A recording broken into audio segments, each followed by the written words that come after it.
এই সেই ভাইরাল ওয়াজ আসলে শুনলে কিন্তু কলিজা একবারে ছারখার হইয়া যায়। আসলে আমরা একবার শুনি এবং ভালো লাগলে শেয়ার করি।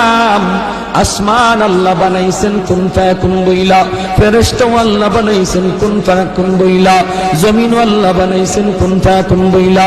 কিন্তু আমারে আপনারে আল্লাহ পাক কুন ফায়াকুন বইলা বানায় নাই।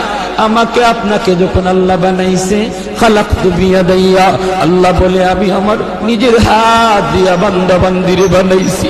কারণ এই চেহারার মধ্যে এত দামি কপাল, ওই কপাল দিয়া বান্দা আমার কুদরতি কদমে সাজদা দিবে। এই কপালটার এত দাম। এই কপাল কুন ফায়াকুন বললে হয় না, এই কপাল ফেরেশতাদের হাতে বানাইলেও হয় না, আমি আল্লাহ নিজের হাতে বানাইছি। আল্লাহ পাক কই আমি আল্লাহ দেখি জমিনে কেমন অন্যায় হয়, অত্যাচার কেমন জুলুম হয়, জমিনে কেমন অন্যায় হয়, অত্যাচার হয়, কেমন জুলুম হয়, কেমন গুনাহ হয়, আমি আল্লাহ দেখতেছি।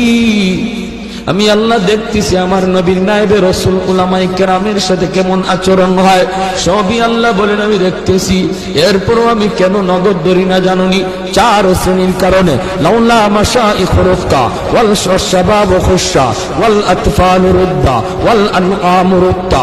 আল্লাহ বলেন